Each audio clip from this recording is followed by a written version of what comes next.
अब आप कहेंगे क्यों? हमने तो कितनी बार ऐसे करके छींक को रोक लिया है और हम बड़े तमीजदार दिखे हैं। पर अगर आपने ऐसा किया है और आप आज भी जिंदा हैं, तो मैं कहना चाहूंगी कि आप भाग्यवान हैं, क्योंकि ऐसा करना आपके लिए कितना खतरनाक हो सकता है कि आप खुद भी नहीं जानते होंगे। आओ बताते हैं।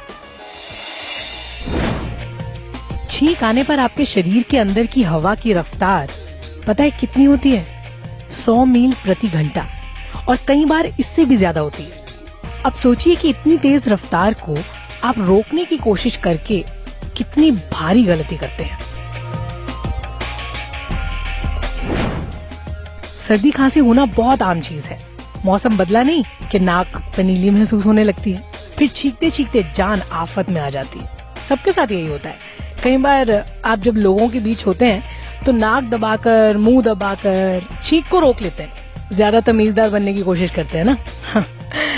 अगर आपको भी ऐसा करने की आदत है तो मैं बता दूं, इसे छोड़ दीजिए। कहीं आपके साथ भी वैसा ना हो जाए जैसा एक 34 साल के आदमी के साथ हुआ। उसे छींक आ रही थी, इसे रोकने के लिए उसने नाक पकड़ी, मुंह बंद किया और छींक को रोक लिया। छींक को बाहर निकलने की जगह ही नहीं मिली। इससे गले के पीछे और जोर पड़ा और वहाँ छेद हो गया। छींक के फोर्स के कारण गले की नाजुक मांसपेशियों में छेद हो गया। जाहिर है उसे बहुत दर्द हुआ होगा। ना कुछ बोल पा रहा था, ना कुछ निकल पा रहा था। फिर उसे अस्पताल ले गए। वहाँ करीब 1 हफ्ते तक उसका इलाज हुआ। डॉक्टर ट्यूब की मदद से उसके अंदर लिक्विड डाल रहे थे, खाना डाल रहे थे, क्योंकि वो कुछ भी निगल नहीं पा रहा था।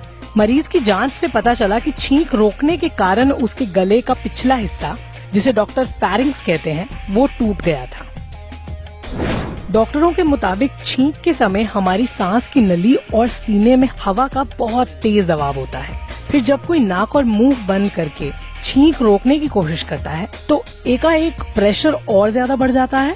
शरीर के इस हिस्से में मांसपेशियां वन वे टाइप की होती हैं, क्योंकि इनका काम बस हमारे खाए पिए को निगलने में मदद करना होता है। ऐसे में जब हवा का दबाव बढ़ता है और उसे बाहर निकलने की जगह नहीं मिलती तो मांसपेशियों में छेद होने का खतरा पैदा हो जाता है।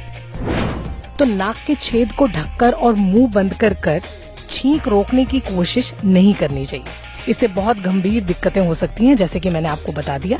फेफड़ों के पास की जगह में हवा फंस सकती है, यहाँ तक कि दिमाग में खून ले जाने वाली नसें भी फट सकती हैं। डरना मना है, पर समझना बेहद जरूरी है।